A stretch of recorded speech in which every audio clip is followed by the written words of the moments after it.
कृष्ण भज गोविन्दं गोविन्द पादभजनं नित्यानन्दं भज गोविन्दं कृष्ण भज गोविन्दं गोविन्द पादभजनं नित्यानन्दं राधा माधव नादा शौरी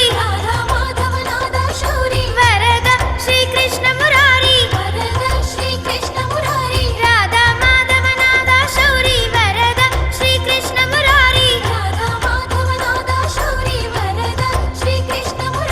ಶರಣಾಗಿ ಬಂದು ಅವನ ಶರಣೆಂದು ಬೇಡಿ ಒಲಿವ ಪರತತ್ವ ಸಾರ ಅವನೇ ಭಜ ಗೋವಿಂದಂ ಕೃಷ್ಣ ಭಜ ಗೋವಿಂದಂ ಗೋವಿಂದ ಪಾದ ಭಜನಂ ನಿತ್ಯಾನಂದಂ ಭಜ ಗೋವಿಂದಂ ಕೃಷ್ಣ ಭಜ ಗೋವಿಂದಂ ಗೋವಿಂದ ಪಾದ ಭಜನಂ ನಿತ್ಯಾನಂದಂ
ಜ್ಞಾನದಾಯಿನಿ ಸರ್ವೇಶೇ ಶ್ರೀನಿವಾಸೇಸ್ತು ಮೇ ಮನಃ ಬುದ್ಧಿರ್ಬಲಂ ಯಶೋಧೈರ್ಯಂ ನಿರ್ಭಯತ್ವಂ ಅರೋಗತಾ ಅಜಾಡ್ಯಂ ವಾಕ್ಪಟುತ್ವಂಚ ಹನುಮಸ್ಮರಣಾತ್ ಭವೇತ್ ಆಪಾದಮೌಲಿಪರ್ಯಂತಂ ಗುರುಣಾಂ ಆಕೃತಿಂ ಸ್ಮರೇತ್ ತೇನ ವಿಘ್ನಾಃ ಪ್ರಣಶ್ಯಂತಿ ಸಿದ್ಧ್ಯಂತಿ ಚ ಮನೋರಥಾಃ ಶ್ರೀ ಗುರುಭ್ಯೋ ನಮಃ. ಇವತ್ತು ನಮಗೆಲ್ಲರಿಗೂ ಕೂಡ ಅತ್ಯಂತ ಮಹತ್ವದ ದಿವಸ. ಜೀವನದಲ್ಲಿ ದೇವರ ದರ್ಶನ ಮಾಡತಕ್ಕಂತಹ ಒಂದು ಘಟನೆ, ಅದು ಎಲ್ಲ ಘಟನೆಗಳಕ್ಕಿಂತಲೂ ಕೂಡ ಅತ್ಯಂತ ಶ್ರೇಷ್ಠವಾದಂತಹ ಘಟನೆ. ನಮ್ಮ ಜೀವನದಲ್ಲಿ ಬೇರೆ ಬೇರೆ ಘಟನೆಗಳು ಬರುತ್ತದೆ. ಉಪನಯನ, ಮದುವೆ, ಬೇರೆ ಬೇರೆ ಆ್ಯನಿವರ್ಸರಿ, ಇದೆಲ್ಲ ಬರ್ತದೆ. ಆ ಎಲ್ಲ ಘಟನೆಗಳಕ್ಕಿಂತಲೂ ಕೂಡ ಅತ್ಯಂತ ಶ್ರೇಷ್ಠವಾದಂತಹ ಘಟನೆ ಇವತ್ತು ನಾವು ದೇವರ ದರ್ಶನ ಮಾಡತಕ್ಕಂತಹ, ವೆಂಕಟೇಶ್ವರ ದೇವರ ದರ್ಶನ ಮಾಡತಕ್ಕಂತಹ ಒಂದು ಯೋಗ ಏನಿದೆ, ಇದು ನಮ್ಮ ಜೀವನದಲ್ಲಿ ಅತ್ಯಂತ ಶ್ರೇಷ್ಠವಾದಂತಹ ಯೋಗ. ಜೀವನ ಅಂತೇಳಿ ಹೇಳಿದರೆ ಬರೀ ಹುಟ್ಟು ಸಾವುಗಳ ಮಧ್ಯದ್ದು ಮಾತ್ರ ಜೀವನ ಅಲ್ಲ. ನಮ್ಮ ಜೀವನ ಬರೀ 10-20 ವರ್ಷ ಅಥವಾ 100 ವರ್ಷ 200 ವರ್ಷ ಅಲ್ಲ. ಅನಾದಿ ಕಾಲದಿಂದ ಅನಂತ ಕಾಲದವರೆಗೆ ನಾವು ಇರುತ್ತೇವೆ. ಅಂತಹ ಒಂದು ಜೀವನದ ಒಂದು ಪರಮ ಉದ್ದೇಶ ಏನು ಹೇಳಿದರೆ, ಭಗವದ್ ದರ್ಶನವೇ ಜೀವನದ ಪರಮ ಉದ್ದೇಶ. ಭಗವಂತನ ದರ್ಶನ ಮಾಡಿ ಮೋಕ್ಷವನ್ನು ಹೊಂದುವುದೇ ಜೀವನದ ಪರಮ ಉದ್ದೇಶ ಎಂಬುದಾಗಿ ಶಾಸ್ತ್ರದಲ್ಲಿ ಹೇಳ್ತಾರೆ. ಈ ರೀತಿ ಅನಂತ ಕಾಲದಲ್ಲಿ ನಾವು ಸಾಧನೆ ಮಾಡ್ತಾ ಮಾಡ್ತಾ ಮಾಡ್ತಾ ಎಲ್ಲಿ ತಲುಪುವುದು ಹೇಳಿದರೆ ಮೋಕ್ಷವನ್ನು ತಲುಪುವುದು. ಭಗವಂತನ ದರ್ಶನ ಮಾಡಿ ಭಗವದ್ ದರ್ಶನ ಆದ ಮೇಲೆ ಸಂಶಯ ಎಲ್ಲ ನಿರ್ವಹಣೆ ಆಗ್ತದೆ, ದೇವರ ಅನುಗ್ರಹ ಆಗ್ತದೆ, ಆಮೇಲೆ ಮೋಕ್ಷವನ್ನು ಪಡೆಯುತ್ತದೆ. ಬುದ್ಧತೆ ಹೃದಯ ಗ್ರಂಥಿ ಛಿದ್ಯಂತೆ ಸರ್ವ ಸಂಶಯ ಕ್ಷೀಯಂತೆ ಚಾಸ್ಯ ಕರ್ಮಾಣಿ ತಸ್ಮಿನ್ ದೃಷ್ಟೇ ಪರಾವರೆ ಅಂತ ಹೇಳಿ, ಭಗವದ್ ದರ್ಶನವಾದಾಗ ಮಾತ್ರ ನಮ್ಮ ಪ್ರಾರಬ್ಧ ಕರ್ಮಗಳೆಲ್ಲ ನಾಶವಾಗಿ ನಮಗೆ ಮೋಕ್ಷವಾಗ್ತದೆ ಅಂತ ಹೇಳಿ, ಅಂತಹ ಭಗವದ್ ದರ್ಶನದ ದಾರಿಯಲ್ಲಿ ನಮ್ಮ ಅನಂತ ಕಾಲದ ಪಯಣ ಇದು ಸಾಗುತ್ತಾ ಇದೆ.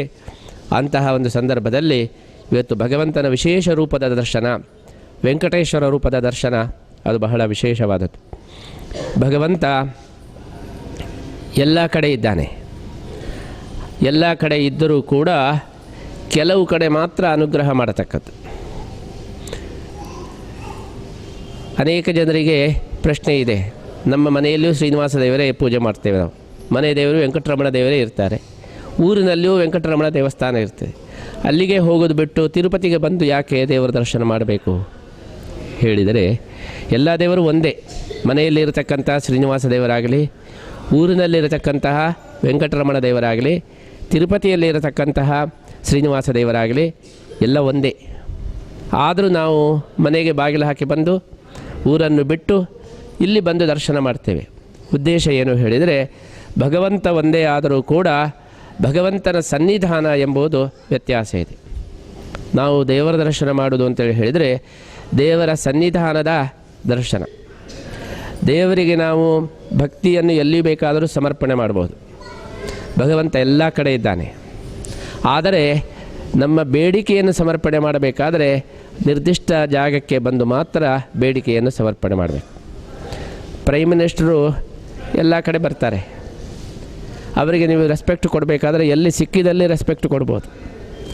ಆದರೆ ಅವರಿಂದ ಏನಾದರೂ ಕೆಲಸ ಆಗಬೇಕಾದ್ರೆ ಅವರು ದಾರಿಯಲ್ಲಿ ಹೋಗುವಾಗ ನಮ್ಮದೊಂದು ಕೆಲಸ ಆಗಬೇಕು ಹೇಳಿದರೆ ಏನು ಹೇಳ್ತಾರೆ, ನಮ್ಮ ಆಫೀಸಿಗೆ ಬನ್ನಿ, ಇಂತಹ ಜಾಗಕ್ಕೆ ಬನ್ನಿ, ಇಂತಹ ಸಮಯಕ್ಕೆ ಬನ್ನಿ, ಆವಾಗ ನಾನು ನೋಡ್ತೇನೆ ಅಂತ. ಹಾಗೆಯೇ ದೇವರಿಗೆ ನಾವು ಗೌರವವನ್ನು ಭಕ್ತಿಯನ್ನು ಎಲ್ಲಿ ಬೇಕಾದರೂ ಯಾವಾಗ ಬೇಕಾದರೂ ಸಮರ್ಪಣೆ ಮಾಡಬಹುದು. ಆದರೆ ದೇವರಿಂದ ನಮಗೆ ಅನುಗ್ರಹ ಬರಬೇಕಾದರೆ ಅವನ ಸನ್ನಿಧಾನಕ್ಕೆ ಹೋಗಬೇಕು. ಎಲ್ಲಿ ವಿಶೇಷ ಸನ್ನಿಧಾನ ಇದೆ ಅಲ್ಲಿ ಶೀಘ್ರ ಅನುಗ್ರಹ ಆಗ್ತದೆ, ವಿಶೇಷ ಅನುಗ್ರಹ ಆಗ್ತದೆ. ಆದ್ದರಿಂದ ಮನೆಯಲ್ಲಿ ಶ್ರೀನಿವಾಸ ದೇವರ ಅಸ್ತಿತ್ವ ಇದೆ, ಆದರೆ ಸನ್ನಿಧಾನ ಇರಬೇಕಾಗಿಲ್ಲ. ಎಲ್ಲಿ ವಿಶೇಷ ಸನ್ನಿಧಾನ ಇದೆ ಅಲ್ಲಿ ಮಾತ್ರ ದೇವರ ಒಂದು ಅನುಗ್ರಹ ಆಗ್ತದೆ. ಎಲ್ಲರೂ ಕೂಡ ಹೇಗೆ ಕೆಲಸ ಮಾಡ್ತಾರೆ, ಝೋನಿಂಗ್ನಲ್ಲಿ ಕೆಲಸ ಮಾಡ್ತಾರೆ. ಇಂತೆಂತಹ ಟೈಮ್ನಲ್ಲಿ ಇಂಥದ್ದು, ಇಂತೆಂಥ ಸ್ಥಳದಲ್ಲಿ ಇಂತೆಂಥದ್ದು. ಆ ಸ್ಥಳಕ್ಕೆ ಹೋದರೆ ಮಾತ್ರ ಆವಾಗ ಆ ಕೆಲಸ ಆಗುತ್ತದೆ. ಬ್ಯಾಂಕ್ ಚೇರ್ಮನ್ನು ದೇವರ ದರ್ಶನಕ್ಕೆ ಬಂದಿದ್ದಾರೆ ಅಂತ ಹೇಳಿ ನನಗೊಂದು ಕೆಲಸ ಆಗಬೇಕಂತ ಇಲ್ಲೇ ಅಪ್ಲಿಕೇಶನ್ ಕೊಟ್ಟರೆ ಅವ್ರು ತಗೊಳ್ಳೋದಿಲ್ಲ. ನಮ್ಮ ಆಫೀಸಿಗೆ ಬನ್ನಿ, ಇಲ್ಲಿ ನಾವು ದೇವರ ದರ್ಶನಕ್ಕೆ ಬಂದದ್ದು, ನಾವು ನಿಮಗೆ ಕೆಲಸ ಆಗಬೇಕಂದ್ರೆ ಅಲ್ಲಿ ಬರಬೇಕು ಅಂತೇಳಿ. ಅದೇ ರೀತಿ ಭಗವಂತನಿಗೂ ಕೂಡ ಎಲ್ಲ ನಿಯಮಬದ್ಧವಾಗಿ ಭಗವಂತ ತನ್ನ ಇಡೀ ವಿಶ್ವ ವ್ಯಾಪಾರವನ್ನು ಮಾಡ್ತಾನೆ. ಪ್ರತಿಯೊಂದಕ್ಕೂ ಕೂಡ ಒಂದು ನಿಯಮವನ್ನು ಇಟ್ಕೊಂಡಿದ್ದಾನೆ. ಆದ್ದರಿಂದ ತಾನು ಎಲ್ಲ ಕಡೆ ಇದ್ದರೂ ಕೂಡ ಭಕ್ತರಿಗೆ ಅನುಗ್ರಹ ಮಾಡಲಿಕ್ಕೆ ನಿರ್ದಿಷ್ಟ ಸಮಯ, ನಿರ್ದಿಷ್ಟವಾದಂತಹ ಸ್ಥಳ, ಸನ್ನಿಧಾನ, ಅಲ್ಲಿ ಮಾತ್ರ ಭಗವಂತ ಅನುಗ್ರಹ ಮಾಡ್ತಾನೆ. ಆದ್ದರಿಂದ ಭಗವಂತನ ಸನ್ನಿಧಾನ ಎಲ್ಲೆಲ್ಲಿ ಉಂಟು ಅಲ್ಲಿ ಹೋಗಿ ನಾವು ದರ್ಶನ ಮಾಡಿ ಪ್ರಾರ್ಥನೆ ಮಾಡಿದರೆ ನಮ್ಮ ಫಲ ನಮಗೆ ಬೇಕಾದಂಥ ಅಭೀಷ್ಟ ಫಲ ನಮಗೆ ದೊರೆಯುತ್ತದೆ. ಅಷ್ಟೇ ಅಲ್ಲದೆ ಭಗವಂತ ಒಂದೊಂದು ಫಲಕ್ಕಾಗಿ ಒಂದೊಂದು ರೂಪವನ್ನು ತಗೊಂಡಿದ್ದಾನೆ. ಒಂದೊಂದು ಅನುಗ್ರಹಕ್ಕೋಸ್ಕರ ಒಂದೊಂದು ರೂಪ. ನಮಗೆ ಆರೋಗ್ಯ ಬೇಕಾದರೆ ಧನ್ವಂತರಿ ರೂಪವನ್ನು ಉಪಾಸನೆ ಮಾಡಬೇಕು. ನಮಗೆ ಭಯ ಆಯಿತು ಹೇಳಿದರೆ ನರಸಿಂಹದೇವರನ್ನು ನಾವು ಪ್ರಾರ್ಥನೆ ಮಾಡಬೇಕು. ನಮಗೆ ಹಣ ಬೇಕು ಹೇಳಿದರೆ ಶ್ರೀನಿವಾಸ ದೇವರನ್ನು ಪ್ರಾರ್ಥನೆ ಮಾಡಬೇಕು. ಹೀಗೆ ಒಂದೊಂದು ಕಾರ್ಯಗಳಿಗೆ ಒಂದೊಂದು ರೂಪ. ಭಕ್ತರಿಗೆ ಒಂದೊಂದು ಅನುಗ್ರಹ ಮಾಡೋದಕ್ಕೋಸ್ಕರ ಭಗವಂತ ಒಂದೊಂದು ರೂಪವನ್ನು ತಗೊಂಡಿದ್ದಾನೆ. ಆ ಅಭೀಷ್ಟಕ್ಕೋಸ್ಕರ ಆ ರೂಪವನ್ನೇ ನಾವು ಉಪಾಸನೆ ಮಾಡಬೇಕು. ಯಾವ ಭಯ ನಿವಾರಣೆಗೋಸ್ಕರ ನರಸಿಂಹದೇವರನ್ನೇ ನಾವು ಪ್ರಾರ್ಥನೆ ಮಾಡಬೇಕು. ಆರೋಗ್ಯಕ್ಕೋಸ್ಕರ ಧನ್ವಂತರಿ ದೇವರನ್ನು. ಅದೇ ರೀತಿ ವೆಂಕಟರಮಣ ದೇವರು ಕಾಂಚನ ಬ್ರಹ್ಮ. ಸಂಪತ್ತಿಗೋಸ್ಕರ ಶ್ರೀನಿವಾಸ ದೇವರನ್ನು. ಆದ್ದರಿಂದ ಶ್ರೀನಿವಾಸ ದೇವರ ಹತ್ತಿರ ಎಲ್ಲರೂ ಹೋಗ್ತಾರೆ. ಯಾಕೆಂದರೆ ಎಲ್ರಿಗೂ ಹಣ ಬೇಕು, ಸಂಪತ್ತು ಬೇಕು. ಶ್ರೀನಿವಾಸ ದೇವರಂದರೆ ಎಲ್ಲರೂ ಭಕ್ತಿ ಮಾಡ್ತಾರೆ. ಸಂಪತ್ತನ್ನು ಕೊಡತಕ್ಕಂತಹ ದೇವರು ಶ್ರೀನಿವಾಸ ದೇವರು. ಅಂತಹ ಶ್ರೀನಿವಾಸ ದೇವರು ಎಲ್ಲಿ ವಿಶೇಷವಾಗಿ ಸನ್ನಿಹಿತರಾಗಿದ್ದಾರೋ ಅಲ್ಲಿಗೆ ಹೋಗಿ ನಾವು ಪ್ರಾರ್ಥನೆ ಮಾಡಿದರೆ, ಸೇವೆ ಮಾಡಿದರೆ ನಮಗೆ ಅನುಗ್ರಹ ಆಗ್ತದೆ. ಅಂತಹ ವಿಶೇಷ ಸನ್ನಿಧಾನ ಇಲ್ಲಿ ಇರತಕ್ಕಂತಹ ಸನ್ನಿಧಾನ ಸ್ವಯಂ ವ್ಯಕ್ತ ಸನ್ನಿಧಾನ ಅಂತ ಹೇಳ್ತಾರೆ. ಭಕ್ತರಿಗೆ ಸಂಪತ್ತನ್ನು ಅನುಗ್ರಹಿಸೋಕ್ಕೋಸ್ಕರನೇ ತಾನಾಗೇ ಬಂದು ನಿಂತಹ ದೇವರು ಇಲ್ಲಿ ಶ್ರೀನಿವಾಸ ದೇವರು. ಶ್ರೀಕೃಷ್ಣನದ್ದೇ ಇನ್ನೊಂದು ರೂಪ. ಆದ್ದರಿಂದಲೇ ವೆಂಕಟಕೃಷ್ಣ ಅಂತೇಳಿ ಹೇಳ್ತೇವೆ. ವೆಂಕಟಕೃಷ್ಣ ಕೃಷ್ಣನದ್ದೇ ಒಂದು ರೂಪ. ಇನ್ನೂ ಬಹಳ ಆಶ್ಚರ್ಯ ಅಂದರೆ ಶ್ರೀನಿವಾಸ ದೇವರು ಓಂಕಾರದ ಪ್ರತಿಪಾದ್ಯ ರೂಪ. ಓಂಕಾರದಲ್ಲಿ ಯಾವ ಯಾವ ರೂಪಗಳ ಉಪಾಸನೆಯನ್ನು ಮಾಡ್ತೇವೆಯೋ ಆ ರೂಪದಿಂದ ಶ್ರೀನಿವಾಸ ದೇವರನ್ನು ಕರೀತೇವೆ. ಓಂಕಾರದಲ್ಲಿ ನರಸಿಂಹ, ರಾಮ, ಕೃಷ್ಣ ಮೂರು ರೂಪದ ಉಪಾಸನೆ ಬಹಳ ವಿಶೇಷವಾಗಿದೆ. ಆ ಮೂರು ಹೆಸರು ವೆಂಕಟರಮಣನಿಗೆ ಇದೆ. ವೆಂಕಟರಾಮ ಅಂತ ಕರೀತೇವೆ, ವೆಂಕಟ ನರಸಿಂಹ ಅಂತ ಕರೀತೇವೆ, ವೆಂಕಟಕೃಷ್ಣ ಅಂತ ಕರೀತೇವೆ. ವೆಂಕಟವರಾಹ, ವೆಂಕಟಮತ್ಸ್ಯ, ವೆಂಕಟಕೂರ್ಮ ಕರೆಯುವುದಿಲ್ಲ. ಬರೀ ವೆಂಕಟರಾಮ ಅಂತ ಹೆಸರಿಡ್ತೇವೆ, ವೆಂಕಟ ಕೃಷ್ಣ ಅಂತೇಳಿ ಹೆಸರಿಡ್ತೇವೆ, ವೆಂಕಟ ನರಸಿಂಹ ಅಂತೇಳಿ ಹೆಸರಿಡ್ತೇವೆ. ಕಾರಣ ಏನು ಹೇಳಿದರೆ ಓಂಕಾರದ ವಿಶೇಷ ಪ್ರತಿಪಾದ್ಯ ಉಪಾಸ್ಯ ರೂಪಗಳು ಮೂರು: ನರಸಿಂಹ, ಕೃಷ್ಣ, ರಾಮ. ಆ ರೂಪದಿಂದಲೇ ವೆಂಕಟರಮಣ ದೇವರು ಇಲ್ಲಿದ್ದಾರೆ. ಓಂಕಾರ ಎಂಬುದು ಸಕಲ ಮಂತ್ರಗಳ ಮೂಲ ಮಂತ್ರ, ಸಕಲ ವೇದಗಳ ಮೂಲ ಮಂತ್ರ. ಅಂತಹ ಓಂಕಾರ ಪ್ರತಿಪಾದ್ಯ ದೇವರು ಇಲ್ಲಿ ಇದ್ದಾರೆ ಎಂಬಂತಹ ಈ ಒಂದು ರಹಸ್ಯವಾದಂತಹ ವಿಚಾರ ಇಲ್ಲಿ ಈ ಸನ್ನಿಧಾನದಲ್ಲಿ ಅಡಗಿದೆ. ಆದ್ದರಿಂದಲೇ 500 ವರ್ಷಗಳ ಹಿಂದೆ ಶ್ರೀ ವಾದಿರಾಜ ಸ್ವಾಮಿಗಳು ಇಲ್ಲಿಗೆ ಬಂದಾಗ ಈ ದೇವರ ಮಹತ್ವವನ್ನು ಅವರು ಹೇಳಿದ್ದಾರೆ. ವಾದಿರಾಜ ಸ್ವಾಮಿಗಳು ಇಲ್ಲಿಗೆ ಬಂದಾಗ ಈ ಬೆಟ್ಟವನ್ನು ನಡ್ಕೊಂಡು ಬಂದದ್ದಲ್ಲ, ಹೊರಳಿಕೊಂಡು ಬಂದರು ಅಂತೇಳಿ. ಅವರಿಗೆ ಇಡೀ ಬೆಟ್ಟವೇ ಶಾಲಿಗ್ರಾಮ ಶಿಲಾರೂಪವಾಗಿ ಕಂಡಿತು. ಶಾಲಿಗ್ರಾಮವನ್ನು ತುಳಿಬಾರದು ಅಂತ ಹೇಳಿ ಮಂಡಿ ಊರಿಕೊಂಡು ಬಂದರು ಎಂಬುದಾಗಿ ಇತಿಹಾಸ ಇದೆ. ಇಲ್ಲಿ ಬಂದು ಶ್ರೀನಿವಾಸ ದೇವರ ಸ್ತೋತ್ರ ಮಾಡುವಾಗ ಅವರು ಹೇಳ್ತಾರೆ, ಆನಂದ ತೀರ್ಥ ವರದೆ ದಾನವಾರಣ್ಯ ಪಾವಕೆ ಜ್ಞಾನದಾಯಿನಿ ಸರ್ವೇಶೇ ಶ್ರೀನಿವಾಸೇಸ್ತು ಮೇ ಮನಃ ಅಂತ ಅವರು ವರ್ಣನೆ ಮಾಡಿದ್ದಾರೆ. ಈ ಶ್ರೀನಿವಾಸ ದೇವರು ಶ್ರೀ ಮಧ್ವಾಚಾರ್ಯರಿಗೆ ಅನುಗ್ರಹ ಮಾಡಿದವರು ಅಂತ. ಆದರೆ ಮಧ್ವಾಚಾರ್ಯರು ಇಲ್ಲಿಗೆ ಬಂದ ಉಲ್ಲೇಖ ಎಲ್ಲಿಯೂ ಕಾಣುವುದಿಲ್ಲ. ವಾದಿರಾಜ ಸ್ವಾಮಿಗಳವರು ಮಧ್ವಾಚಾರ್ಯರಿಗೆ ಅನುಗ್ರಹ ಮಾಡಿದರು ಅಂತ ಹೇಗೆ, ವರ ಕೊಟ್ಟರು ಅಂತ ಹೇಗೆ ವರ್ಣನೆ ಮಾಡಿದರು? ಅದಕ್ಕೆ ಅರ್ಥ ಶ್ರೀ ಮಧ್ವಾಚಾರ್ಯರು ಓಂಕಾರವನ್ನು ಉಪಾಸನೆ ಮಾಡ್ತಕ್ಕವರು, ಓಂಕಾರದ ಮುಖ್ಯ ಅಧಿಕಾರಿ ಬ್ರಹ್ಮದೇವರು. ಆ ಓಂಕಾರ ಪ್ರತಿಪಾದ್ಯ ರೂಪ ವೆಂಕಟರಮಣ ರೂಪ. ಅಂತಹ ಆಚಾರ್ಯರ ಓಂಕಾರ ಉಪಾಸನೆಗೆ ಅನುಗ್ರಹವನ್ನು ನೀಡಿದಂಥ ವರವನ್ನು ನೀಡಿದ ರೂಪ ಓಂಕಾರ ರೂಪ ಇಲ್ಲಿದೆ ಎಂಬ ಅರ್ಥದಲ್ಲಿ ಶ್ರೀ ವಾದಿರಾಜ ಸ್ವಾಮಿಗಳವರು ಆನಂದ ತೀರ್ಥ ವರದೆ ಎಂಬಂತಹ ವಿಶೇಷಣವನ್ನು ನೀಡಿದ್ದಾರೆ ಅಂತೇಳಿ ನಾವು ತಿಳ್ಕೊಳ್ಬೋದು. ಜ್ಞಾನದಾಯಿನಿ ಅಂತೇಳಿ ಹೇಳಿದ್ದಾರೆ. ವಾದಿರಾಜ ಸ್ವಾಮಿಗಳು ಇಲ್ಲಿ ಬಂದು ಧನದಾಯಿನಿ ಅಂತೇಳಿ ಹೇಳಿಲ್ಲ. ವೆಂಕಟರಮಣ ದೇವರು ಹಣ ಕೊಡ್ತಾರೆ ಹೇಳಿಲ್ಲ, ಜ್ಞಾನ ಕೊಡ್ತಾರೆ ಅಂತ. ಯಾಕೆಂದರೆ ಓಂಕಾರ ಪ್ರತಿಪಾದ್ಯ ರೂಪ ಇದ್ದರಿಂದ ಇದು ಜ್ಞಾನಪ್ರದ ರೂಪವೂ ಹೌದು ಎಂಬುದಾಗಿ ಶ್ರೀ ವಾದಿರಾಜ ಸ್ವಾಮಿಗಳವರು ವರ್ಣನೆ ಮಾಡಿದ್ದಾರೆ.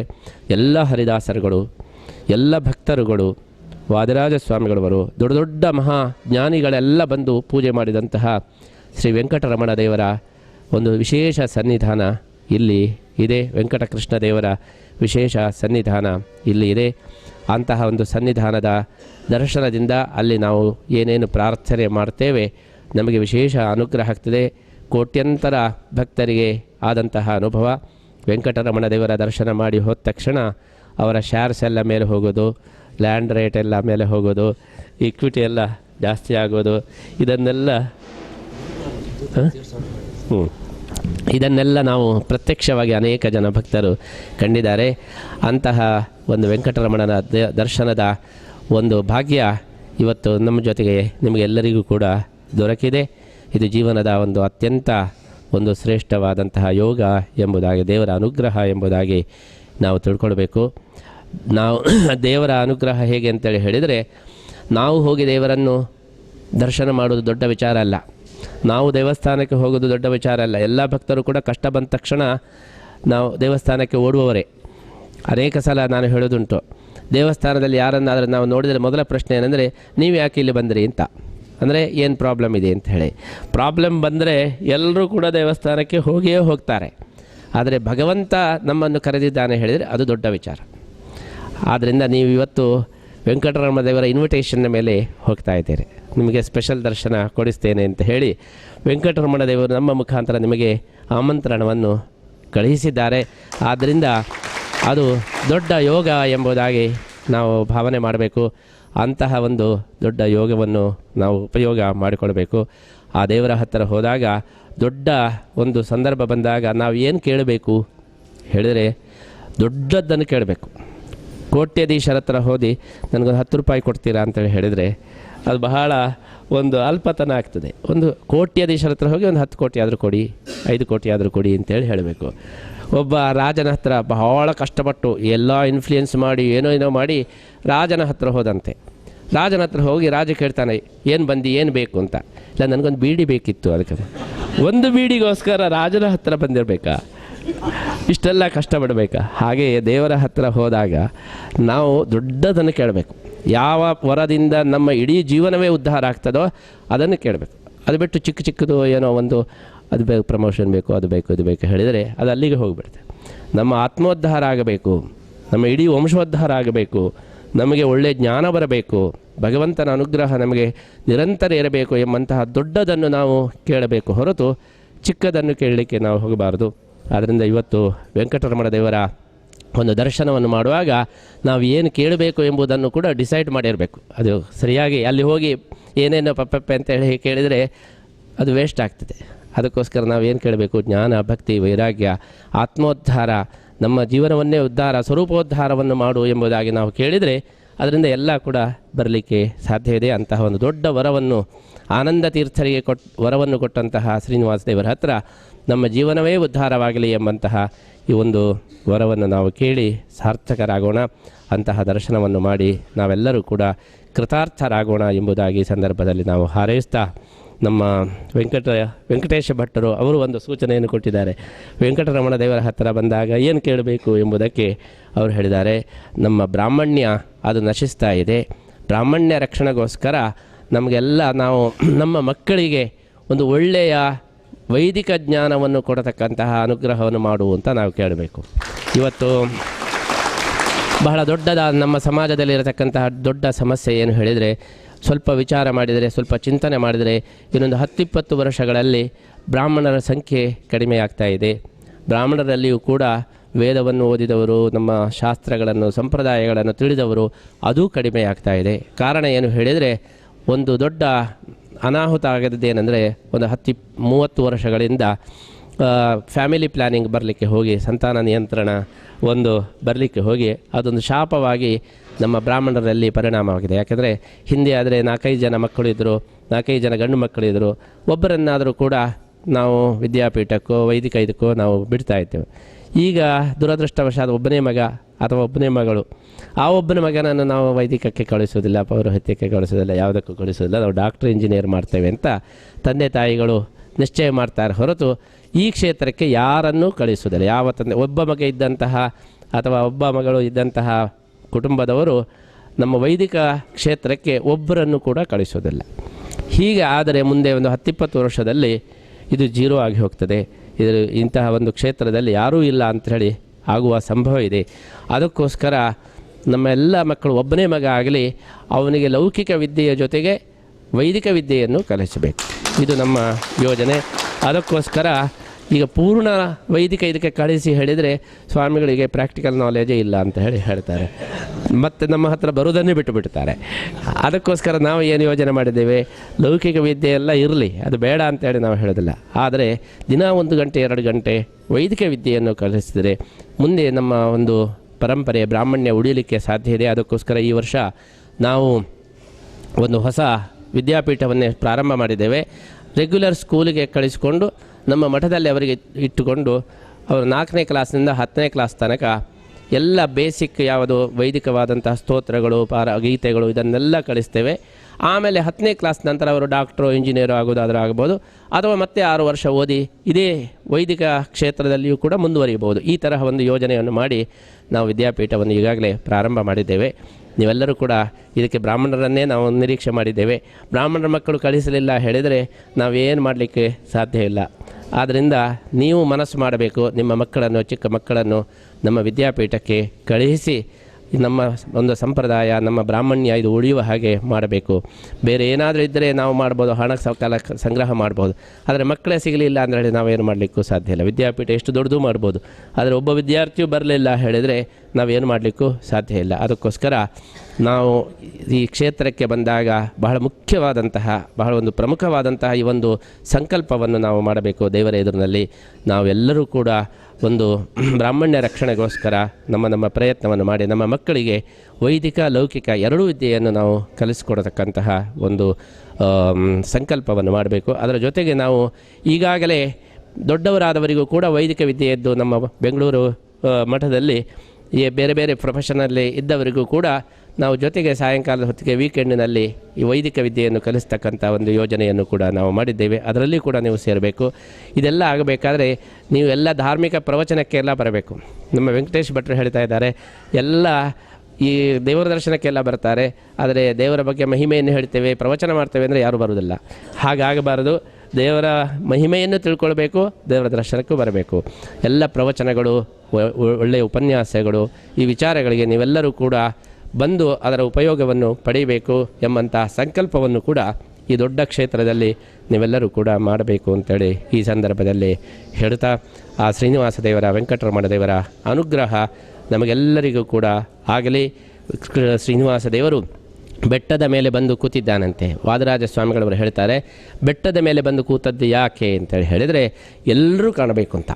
ಹೇಗೆ ನಾವು ಎತ್ತರದಲ್ಲಿ ಕೂತದ್ದು ಯಾಕೆ ಅಂದರೆ ನಮಗೆ ಎಲ್ಲರೂ ಕಾಣಬೇಕು ಅಂತ, ಕೆಳಗೆ ಕೂತರೆ ಕಾಣೋದಿಲ್ಲ.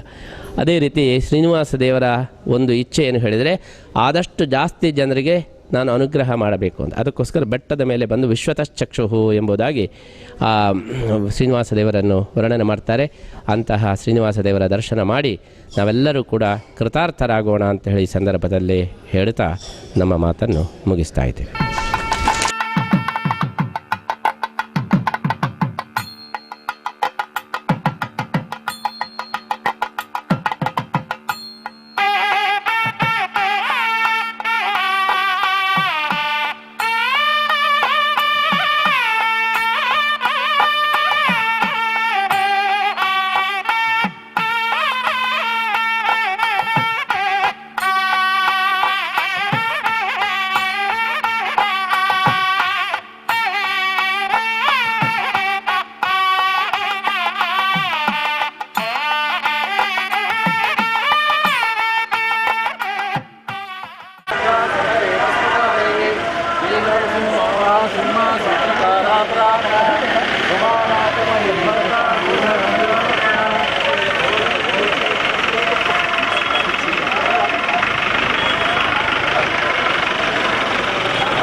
ಶ್ರೀನಿವಾಸನನ್ನು ಉಡುಪಿಯ ಪುತ್ತಿಗೆ ಮಠಾಧೀಶರಾದ ಶ್ರೀ ಸುಗುಣೇಂದ್ರ ತೀರ್ಥ ಶ್ರೀಪಾದರು ದರ್ಶಿಸಿಕೊಂಡರು. ಇವರನ್ನು ತಿರುಮಲ ಶ್ರೀನಿವಾಸನ ಅರ್ಚಕರು ಹಾಗೂ ಅಧಿಕಾರಿಗಳು ಸ್ವಾಗತಿಸಿದರು. ದರ್ಶನದ ನಂತರ ಇವರು ಎಸ್ವಿಬಿಸಿಯೊಂದಿಗೆ ಮಾತನಾಡಿದರು. ಕಲ್ಯಾಣಾದ್ಭುತ ಗಾತ್ರಾಯ ಕಾಮಿತಾರ್ಥ ಪ್ರದಾಯನೆ ಶ್ರೀಮದ್ ವೆಂಕಟನಾಥಾಯ ಶ್ರೀನಿವಾಸಾಯ ತೇ ನಮಃ. ಇವತ್ತಿನ ದಿವಸ ತಿರುಪತಿಯ ತಿರುಮಲದ ಶ್ರೀ ಶ್ರೀನಿವಾಸ ದೇವರ ದರ್ಶನ ಮಾಡಿ ನಮ್ಮ ಜೀವನ ಧನ್ಯ ಅಂತ ಹೇಳಿ ನಾವು ಭಾವಿಸ್ತಾ ಇದ್ದೇವೆ. ಇಲ್ಲಿ ಶ್ರೀನಿವಾಸ ದೇವರ ಸನ್ನಿಧಾನ ಬಹಳ ವಿಶೇಷವಾಗಿದ್ದು ಸ್ವಯಂ ವ್ಯಕ್ತವಾದಂತಹ ಸನ್ನಿಧಾನವನ್ನು ಎಲ್ಲ ಭಕ್ತರು ಕೂಡ ಅನುಭವಿಸಬಹುದಾಗಿದೆ. ಅಂತಹ ಒಂದು ಭಗವಂತ ಇಲ್ಲಿ ಸನ್ನಿಹಿತನಾಗಿದ್ದು ಭಕ್ತರಿಗೆ ವಿಶೇಷ ಅನುಗ್ರಹವನ್ನು ಮಾಡ್ತಾ ಇದ್ದಾನೆ. ಕಲವು ವೆಂಕಟನಾಯಕು ಅಂತ ಹೇಳಿ ಶಾಸ್ತ್ರದಲ್ಲಿ ಹೇಳಿದ ಹಾಗೆ ಕಲಿಯುಗದಲ್ಲಿ ವೆಂಕಟೇಶ್ವರ ದೇವರ ಒಂದು ಆರಾಧನೆ ಅದು ಅತ್ಯಂತ ಶ್ರೇಷ್ಠವಾದದ್ದು. ಅಂತಹ ಒಂದು ವೆಂಕಟೇಶ್ವರ ದೇವರ ಮೂಲ ಸನ್ನಿಧಾನಕ್ಕೆ ಇವತ್ತು ಆಗಮಿಸಿ ನಾವು ದರ್ಶನ ಪಡೆದದ್ರಿಂದ ಧನ್ಯರು ಅಂತ ಹೇಳಿ ಭಾವಿಸ್ತಾ ಇದ್ದೇವೆ. ಈ ಬಾರಿಯ ಒಂದು ದರ್ಶನ ಬಹಳ ವಿಶೇಷವಾಗಿ ಬಹಳ ಒಂದು ಹೆಚ್ಚು ಸಮಯ ನಮಗೆ ದರ್ಶನವಾಗಿದ್ದು ಇಲ್ಲಿಯ ಎಲ್ಲ ಅಧಿಕಾರಿಗಳನ್ನು ಕೂಡ ನಾವು ವಿಶೇಷವಾಗಿ ಅಭಿನಂದಿಸ್ತಾ ಇದ್ದೇವೆ. ಭಕ್ತರು ವೆಂಕಟೇಶ್ವರ ದೇವರ ದರ್ಶನದ ಜೊತೆಗೆ ವೆಂಕಟೇಶ್ವರ ದೇವರ ಭಕ್ತಿಯ ಜೊತೆಗೆ ಧರ್ಮ ಅನುಸರಣೆ ಧರ್ಮ ಬುದ್ಧಿಯನ್ನು ಬೆಳೆಸಿಕೊಂಡರೆ ಆವಾಗ ವೆಂಕಟೇಶ್ವರ ದೇವರ ವಿಶೇಷ ಅನುಗ್ರಹ ಆಗಲಿಕ್ಕೆ ಸಾಧ್ಯವಿದೆ. ಕಲ್ಯಾಣಾದ್ಭುತ ಗಾತ್ರಾಯ ಕಾಮಿತಾರ್ಥಪ್ರದಾಯಿನೇ ಎಂಬುದಾಗಿ ವೆಂಕಟೇಶ್ವರ ದೇವರನ್ನು ಕಾಮಿತಾರ್ಥಪ್ರದಾಯಿ ಅಂತ ಹೇಳಿ ವರ್ಣನೆ ಮಾಡಿದ್ದಾರೆ. ನಮ್ಗೆ ಏನೇನು ಅಪೇಕ್ಷೆ ಇದೆಯೋ ಅದನ್ನು ನಾವು ವೆಂಕಟೇಶ್ವರ ದೇವರ ಹತ್ರ ಪ್ರಾರ್ಥನೆ ಮಾಡಿದರೆ ಅದು ಪೂರ್ಣವಾಗ್ತದೆ ಅಂತ ಹೇಳಿ ಇದು ಎಲ್ಲ ಭಕ್ತರಿಗೂ ಕೂಡ ಅನುಭವಕ್ಕೆ ಬಂದಂತಹ ಒಂದು ವಿಚಾರವಾಗಿದೆ. ಅಂತಹ ಒಂದು ವೆಂಕಟೇಶ್ವರ ದೇವರನ್ನು ಪೂಜೆ ಮಾಡಿ ಎಲ್ಲ ಭಕ್ತರು ಕೂಡ ತಮ್ಮ ತಮ್ಮ ಅಭೀಷ್ಟವನ್ನು ಪೂರೈಸಿಕೊಳ್ಳಲಿ. ಈ ನಮಗೆಲ್ಲರಿಗೂ ಕೂಡ ಅತ್ಯಂತ ಶ್ರೇಷ್ಠ ಶ್ರದ್ಧಾ ಕೇಂದ್ರವಾದಂತಹ ಈ ತಿರುಮಲ ತಿರುಪತಿ ದೇವಸ್ಥಾನವು ಇದೇ ರೀತಿ ಭಕ್ತರಲ್ಲಿ ಇನ್ನಷ್ಟು ಭಕ್ತಿಯನ್ನು ಮೂಡಿಸುವಂತಾಗಲಿ. ನಮ್ಮ ಎಲ್ಲ ಅಧಿಕಾರಿಗಳಿಗೂ ಕೂಡ ದೇವರು ವಿಶೇಷ ಅನುಗ್ರಹ ಕೊಟ್ಟು ಎಲ್ಲ ಭಕ್ತರಿಗೂ ಕೂಡ ವಿಶೇಷ ಅನುಗ್ರಹವನ್ನು ಮಾಡಲಿ ಅಂತೇಳಿ ನಾವು ಈ ಸಂದರ್ಭದಲ್ಲಿ ಪ್ರಾರ್ಥನೆ ಮಾಡ್ತಾ, ನಾವು ಕೂಡ ವಿದೇಶದಲ್ಲಿ ಅನೇಕ ಕಡೆ ವೆಂಕಟೇಶ್ವರ ದೇವರ ದೇವಸ್ಥಾನವನ್ನು ನಾವು ನಿರ್ಮಾಣ ಮಾಡಿದ್ದು. ಫೀನಿಕ್ಸ್ನಲ್ಲಿ ಶ್ರೀ ವೆಂಕಟೇಶ್ವರ ದೇವರ ದೇವಸ್ಥಾನ ನಿರ್ಮಾಣವಾಗಿದೆ. ಇನ್ನೂ ಅನೇಕ ಕಡೆ ವೆಂಕಟೇಶ್ವರ ದೇವರ ದೇವಸ್ಥಾನದ ನಿರ್ಮಾಣವಾಗಿದ್ದು ಅಲ್ಲೆಲ್ಲರೂ ಎಲ್ಲ ಕಡೆಯಲ್ಲೂ ಕೂಡ ಶ್ರೀದೇವರು ಬಂದು ಸನ್ನಿಹಿತರಾಗಿ ಎಲ್ಲ ಭಕ್ತರನ್ನು ಅನುಗ್ರಹಿಸುವಂತಾಗಲಿ ಅಂತ ಹೇಳಿ ನಾವು ಪ್ರಾರ್ಥಿಸ್ತಾ, ವಿಶೇಷವಾಗಿ ಫೀನಿಕ್ಸ್ನಲ್ಲಿ ನಮ್ಮ ವೆಂಕಟೇಶ್ವರ ದೇವರ ವೆಂಕಟಕೃಷ್ಣ ಕ್ಷೇತ್ರ ಏನಿದೆ ಅಲ್ಲಿಯ ಎಲ್ಲ ಭಕ್ತರಿಗೂ ಕೂಡ ವಿಶೇಷ ಅನುಗ್ರಹವನ್ನು ಮಾಡಲಿ ಎಂಬುದಾಗಿ ನಾವು ಈ ಸಂದರ್ಭದಲ್ಲಿ ಪ್ರಾರ್ಥಿಸ್ತಾ ಇದ್ದೇವೆ.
श्रीमद्वेंकटनाथाय श्रीनिवासाय ते नमः।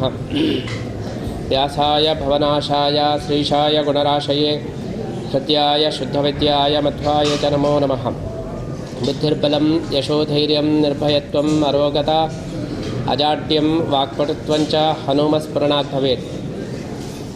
आपादमौलिपर्यन्तं गुरूणाम् आकृतिं स्मरेत् तेन विघ्नाः प्रणश्यन्ति सिद्ध्यन्ति च मनोरथाः। ನಾವೆಲ್ಲರೂ ಕೂಡ ತಿರುಪತಿ ಶ್ರೀನಿವಾಸ ದೇವರ ದರ್ಶನ ಮಾಡಿ ಧನ್ಯರಾಗಿದ್ದೇವೆ. ಬೆಳಿಗ್ಗೆ ನಾವು ಹೇಳಿದಂತೆ ಶ್ರೀನಿವಾಸ ದೇವರು ವರ ಕೊಡತಕ್ಕಂತಹ ದೇವರು. ಕಲಿಯುಗದಲ್ಲಿ ಭಕ್ತರಿಗೆ ಕಷ್ಟ ಬಂದಾಗ ತಾನು ಪರಿಹಾರ ಮಾಡ್ತೇನೆ ಅಂತೇಳಿ ಸ್ವಯಂ ಬಂದು ನಿಂತಹ ದೇವರು ಶ್ರೀನಿವಾಸ ದೇವರು. ಅಂತಹ ಒಂದು ದೇವರ ದರ್ಶನವನ್ನು ಮಾಡಿ ನಾವು ಇವತ್ತು ಕೃತಾರ್ಥರಾಗಿದ್ದೇವೆ. ದೇವರ ದರ್ಶನ ಮಾಡುವಾಗ ನಾವು ಏನು ಚಿಂತನೆ ಮಾಡಬೇಕು ಎಂಬುದನ್ನು ಅನೇಕ ಜನರು ತಿಳಿದಿರುವುದಿಲ್ಲ. ದೇವರ ದರ್ಶನ ಮಾಡಿದ ತಕ್ಷಣ ನಮಗೆ ಏನೇನು ಬೇಕೋ ಅದರದ್ದೇ ನೆನಪು ಬರುತ್ತೆ. ದೇವರ ಹತ್ರ ಕೇಳುವುದನ್ನೇ ನಾವು ಮನಸ್ಸಿನಲ್ಲಿ ಇಟ್ಟುಕೊಂಡಿರ್ತೇವೆ ಹೊರತು ದೇವರಿಗೆ ಕೊಡುವುದನ್ನು ನಾವು ಮನಸ್ಸಿನಲ್ಲಿರುತ್ತೆ. ಅನೇಕ ಬಾರಿ ನಾವು ದೇವರ ಹತ್ರ ಹೋದ ತಕ್ಷಣ ಸ್ತೋತ್ರ ಮಂತ್ರ ಏನು ಹೇಳೋದಿಲ್ಲ, ಬರೇ ನಮಗೇನು ಬೇಕೋ ಅದನ್ನು ಕೇಳೋದು. ಉಡುಪಿಯಲ್ಲಿ ಒಮ್ಮೆ ನಮ್ಮ ಪರ್ಯಾಯ ಕಾಲದಲ್ಲಿ ನಾವು ಚಂದ್ರಶಾಲೆಯಲ್ಲಿರುವಾಗ ಒಬ್ಬರು ಕೃಷ್ಣನಿಗೆ ನಮಸ್ಕಾರ ಮಾಡಿದರು. ತುಂಬ ಹೊತ್ತು ಏಳಲೇ ಇಲ್ಲ. ನಮಗೆ ಗಾಬರಿಯಾಗಿ ಹೋಯಿತು, ಏನು ಏಳಲೇ ಇಲ್ಲ. ನೋಡುವಾಗ ಏನೋ ಹೇಳ್ತಾ ಇದ್ದಾರೆ. ಸ್ವಲ್ಪ ತುಂಬ ಹೊತ್ತಾದಮೇಲೆ ಎದ್ದರು. ನಾವು ಕರೆದು ಹೇಳಿದೆವು, ನೀವು ಯಾವ ಸ್ತೋತ್ರ ಹೇಳಿದ್ರಿ? ಕೃಷ್ಣನಿಗೆ ನಮಸ್ಕಾರ ಮಾಡುವಾಗ ಯಾವ ಸ್ತೋತ್ರ ಹೇಳಿದ್ರಿ ಅಂತ ಕೇಳಿದರು. ಅವರು ಹೇಳಿದರು, ನನಗೆ ಸ್ತೋತ್ರ ಗೀತರ ಏನು ಬರುವುದಿಲ್ಲ, ಮತ್ತೇನು ಹೇಳ್ತಾ ಇದ್ರಲ್ವ, ಅದು ನನಗೆ ಏನು ಬೇಕು ಎಂದರೆ ಪಟ್ಟಿ ಹೇಳ್ತಾ ಇದ್ದೆ. ಅದು ಏನಾಗ್ತಾಯಿತ್ತು, ಹೇಳುವಾಗ ಕೆಲವು ಬಿಟ್ಟು ಹೋಗ್ತಾಯಿತ್ತು, ಹಿಂದೆ ಮುಂದೆ ಆಗ್ತಾಯಿತ್ತು. ಅದಕ್ಕೆ ಕರೆಕ್ಟ್ ಮಾಡಿ ಮತ್ತೊಮ್ಮೆ ಹೇಳುವಾಗ ಇಷ್ಟು ಸಮಯ ಆಯಿತು. ಅದು ನನಗೇನೇನು ಬೇಕು ಅದನ್ನೆಲ್ಲ ಲೀಸ್ಟ್ ಮಾಡುವಾಗ ಅದು ಆಚೆ ಈಚೆ ಆಗಿ ಸರಿಯಾಗಿ ಆಗ್ತಾ ಇರಲಿಲ್ಲ. ಅದನ್ನೆಲ್ಲ ಸರಿ ಮಾಡಿ ಹೇಳುವಾಗ ಇಷ್ಟು ಹೊತ್ತಾಯಿತು, ಹೊರತು ಸ್ತೋತ್ರ ಏನು ಹೇಳಲಿಲ್ಲ. ನಾವು ದೇವರ ಹತ್ತಿರ ಹೋದಾಗ ನಮ್ಮದನ್ನು ಕೇಳೋದಕ್ಕಿಂತ ನಾವು ಭಗವಂತನ ಬಗ್ಗೆ ತಿಳ್ಕೊಳ್ಬೇಕು. ನಾವು ಏನು ದೇವರಿಗೆ ಕೊಡಬೇಕೋ ಅದನ್ನು ನಾವು ತಿಳ್ಕೊಳ್ಬೇಕು. ಕುಚೇಲ ಶ್ರೀಕೃಷ್ಣನ ದರ್ಶನಕ್ಕೋಸ್ಕರ ಹೋಗಿದ್ದಾನೆ. ಹೆಂಡತಿಯ ಪ್ರೆಷರ್ ಇತ್ತು, ಏನಾದರೂ ಹೋಗಿ ಕೇಳಬೇಕು, ಹಿಡ್ಕೊಳ್ಬೇಕು, ತರಬೇಕು ಅಂತ. ಪಾಪ ಅವನಿಗೆ ಕೇಳಲಿಕ್ಕೆ ಸಂಕೋಚ ಆಯಿತು. ಕೃಷ್ಣನ ಹತ್ರ ಹೋದಾಗ ಇವಪ್ಪ ಕೇಳಲಿಕ್ಕೆ ಬಂದ ಅಂತ ಹೇಳಿ ತಿಳ್ಕೊಳ್ಳೋದು ಬೇಡ ಅಂತ ಕೇಳಲೇ ಇಲ್ಲ, ಮರೆತು ಹೋಯಿತು. ಆದರೆ ಬರುವಾಗ ಮನೆಯೆಲ್ಲ ಅರಮನೆ ಆಗಿದೆ. ಭಗವಂತ ಕೇಳದೇನೆ ಕೊಡ್ತಾನೆ. ಭಗವಂತನ ಹತ್ರ ನಾವು ಕೇಳೋದು ಸರಿಯೇ ತಪ್ಪೇ ಹೇಳಿದರೆ, ಭಗವಂತನ ಹತ್ರ ನಾವು ಕೇಳುವುದು ತಪ್ಪಲ್ಲ. ಆದರೆ ಭಗವಂತನ ಹತ್ರ ನಾವು ಕೇಳುವುದು ಯಾವ ರೀತಿ ಕೇಳಬೇಕು ಅಂತೇಳಿ ಹೇಳಿದರೆ, ನಮ್ಮ ಅಹಂಕಾರವನ್ನು ಖಂಡನೆ ಮಾಡೋದಕ್ಕೋಸ್ಕರ ಕೇಳಬೇಕು ಹೊರತು ಅವನಿಗೆ ಗೊತ್ತಿಲ್ಲ ಅಂತ ಕೇಳಬಾರ್ದು. ದೇವರಿಗೆ ನಮ್ಮ ಕಷ್ಟ ಗೊತ್ತಿಲ್ಲ, ಅದಕ್ಕೋಸ್ಕರ ನಾವೇ ಹೇಳಬೇಕು ನಮ್ಮ ಕಷ್ಟ ದೇವರಿಗೆ ಏನು ಗೊತ್ತು, ಆದ್ದರಿಂದ ದೇವರಿಗೆಲ್ಲ ಸರಿ ಮಾಡಿ ನಾವು ಕೊಡಬೇಕು ಅಂತ ಹೇಳಿ ನಾವು ತಿಳ್ಕೊಳ್ತೇವೆ. ದೇವರಿಗೆ ನಮ್ಮೆಲ್ಲ ಕಷ್ಟವೂ ಗೊತ್ತೇ ಇದೆ, ಕೊಟ್ಟವನು ಅವನೇ, ನಮಗೆ ಕಷ್ಟ ಕೊಡುವವನು ಅವನೇ. ಆದರೆ ನಾವು ಪ್ರಾರ್ಥನೆ ಯಾಕೆ ಮಾಡಬೇಕು ಅಂತೇಳಿ ಹೇಳಿದರೆ, ನಮ್ಮ ಅಹಂಕಾರ ಖಂಡನೆಗೋಸ್ಕರ. ನಮ್ಮ ಕಷ್ಟ ಇದೆ, ಆದ್ದರಿಂದ ನಾನು ಜಯಿಸಬಲ್ಲೆ ಅಂತೇಳಿ ನಮಗೆ ಅಹಂಕಾರ ಏನಿದೆ ಅದನ್ನು ಖಂಡನೆ ಮಾಡೋದಕ್ಕೋಸ್ಕರ ದೇವರ ಹತ್ರ ನಿವೇದನೆ ಮಾಡಬೇಕು ಹೊರತು ದೇವರಿಗೆ ಗೊತ್ತಿಲ್ಲ ಅಂತ ಹೇಳಿ ನಾವು ದೇವರ ಹತ್ರ ಕೇಳೋದಲ್ಲ. ಅದು ಫಾರ್ಮಾಲಿಟಿ ಅಷ್ಟೇ. ದೇವರ ಹತ್ರ ನಾವು ಬೇಡುವುದು ಅದು ಒಂದು ಬರೀ ಫಾರ್ಮಾಲಿಟಿ ಹೊರತು ನಮ್ಮದು ಅದು ಅದೇ ಮೇನು ಅಂತ ಹೇಳಿ ನಾವು ಮಾಡಬಾರ್ದು. ಅದಕ್ಕಿಂತ ಹೆಚ್ಚು ದೇವರಿಗೆ ನಾವೇನು ಕೊಡಬೇಕು ಅದರ ಬಗ್ಗೆ ಆಲೋಚನೆ ಮಾಡಿ. ದೇವರಿಗೆ ನಾವೇನು ಕೊಡಬೇಕು, ನಮ್ಮ ಅಹಂಕಾರವನ್ನೇ ಕೊಡಬೇಕು. ಭಗವಂತನ ಹತ್ರ ಹೋದಾಗ ಭಗವಂತನ ಸ್ತೋತ್ರ ಮಾಡಬೇಕು, ಅವನ ಗುಣಗಳನ್ನು ನಾವು ಚಿಂತನೆ ಮಾಡಬೇಕು, ಅವನು ನಮಗೆ ಮಾಡಿದ ಉಪಕಾರವನ್ನು ಸ್ಮರಣೆ ಮಾಡಬೇಕು. ಉಪಕಾರವನ್ನು ಸ್ಮರಣೆ ಮಾಡಿದಾಗ ದೇವರು ತನ್ನಿಂದ ತಾನೇ ಕೊಡ್ತಾನೆ. ಯಾವಾಗಲೂ ಡೋನರ್ಗಳನ್ನು ನೋಡಿ, ಡೋನರ್ ಹತ್ರ ಹೋದಾಗ ಅವರು ಮತ್ತೊಮ್ಮೆ ಸಿಕ್ಕಿದಾಗ ಇನ್ನೊಮ್ಮೆ ಕೇಳೋಣ ಅಂತ ಹೇಳಿ ಕೇಳಿದರೆ, ಮತ್ತೊಮ್ಮೆ ಕೇಳೋಣ ಅಂತ ಹೇಳಿದರೆ ಓಡಿ ಹೋಗ್ತಾರೆ. ಅದಕ್ಕೆ ಡೋನರ್ ಹತ್ರ ಸಿಕ್ಕಿದಾಗ ನೀವು ನಮಗೆ ತುಂಬ ಉಪಕಾರ ಮಾಡಿದ್ದೀರಿ, ತುಂಬ ಹೆಲ್ಪ್ ಆಯಿತು ನೀವು ಮಾಡಿದ್ದಾಳೆ, ಆಗಲಿ ಇನ್ನೊಂದು $10,000 ಕೊಡ್ತೇನೆ ಅಂತೇಳಿ ಹೇಳ್ತಾರೆ. ದೇವರ ಡೋನರ್ ಹತ್ರ ಹೋದಾಗ ನಾವು ಮತ್ತೆ ಪುನಃ ಕೇಳಲಿಕ್ಕೆ ಹೋದರೆ ಅವರು ಅವಾಯ್ಡ್ ಮಾಡಿಬಿಡ್ತಾರೆ, ಏನಾದರೂ ಮಾಡಿ ತಪ್ಪಿಸ್ಕೊಂಡು ಬಿಡ್ತಾರೆ.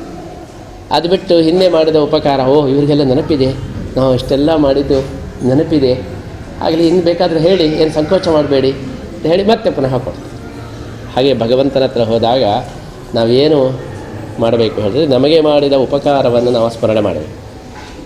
ನಮಗೇನೇನು ಉಪಕಾರ ಮಾಡಿದ್ದಾರೆ ಅದನ್ನು ನಾವು ಸ್ಮರಣೆ ಮಾಡಿದರೆ ದೇವರು ನಾವು ಕೇಳದೇನೆ ಇನ್ನಷ್ಟು ನಮಗೆ ಕೊಡ್ತಾರೆ. ಆದ್ದರಿಂದ ದೇವರ ಹತ್ರ ಎಷ್ಟೋ ಜನ ದೇವರ ದರ್ಶನಕ್ಕೋಸ್ಕರ ಬರ್ತಾರೆ, ಬಂದಮೇಲೆ ಏನು ಕೇಳಬೇಕು ತಬ್ಬಿಬ್ಬಾಗಿ ಬಿಡ್ತಾರೆ, ಅಲ್ಲಿ ದುಡ್ತಾನೂ ಇರ್ತಾರೆ.